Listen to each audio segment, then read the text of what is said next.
बच्चों, आज हम परिमेय संख्याओं के बारे में पढ़ेंगे। परिमेय संख्याएं जिनको हम रेशनल नंबर्स भी कहते हैं। रेशनल नंबर्स हम किन्हें कहते हैं? जिन संख्याओं को p/q के रूप में लिखा जा सकता है या व्यक्त किया जा सकता है, जहां पे p और q क्या है? पूर्णांक है और q बराबर नहीं होना चाहिए 0 के।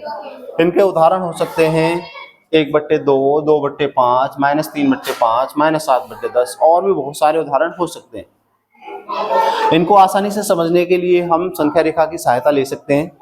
संख्या रेखा हम जानते हैं कि इसमें हम 0 को इसके मध्य में रखते हैं और उसके दाईं तरफ सभी प्लस की संख्याओं को रखते हैं और बाईं तरफ सभी माइनस की संख्याओं को रखते हैं।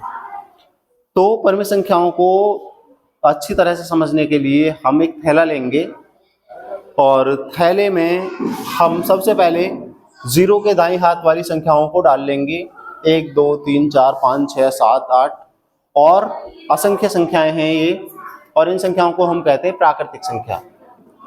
जिन संख्याओं से हम गिनती गिनते हैं 1, 2, 3, 4, 5, 6, 7, 8 और भी आगे, तो इन संख्याओं को कहते हैं प्राकृतिक संख्या।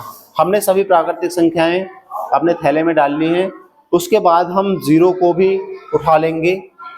तो अब हमारे थैले में 0 को मिला के ये हो जाएंगी पूर्ण संख्याएं। इसके बाद में अभी हमारे थैले में पूर्ण संख्याएं हैं। इनके बाद हम थैले में सभी माइनस वाली संख्याओं को भी डाल लेंगे। तो हमारे पास जो कलेक्शन हो जाएगा थैले के अंदर वो हो जाएंगे पूर्णांक। तो ये सभी क्या है? पूर्णांक है। और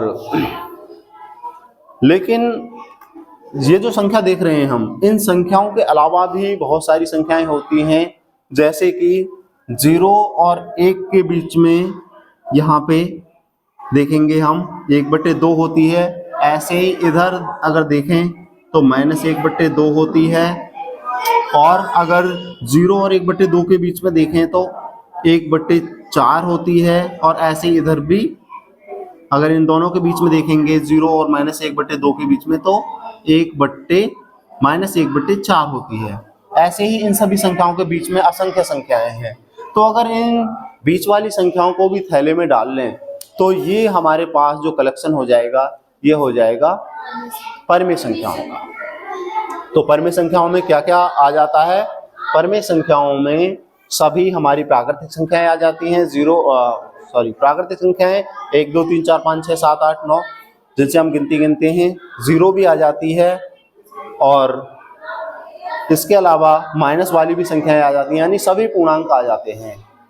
तो इस तरह से हम परिमेय संख्याओं को आसानी से समझ सकते हैं। धन्यवाद।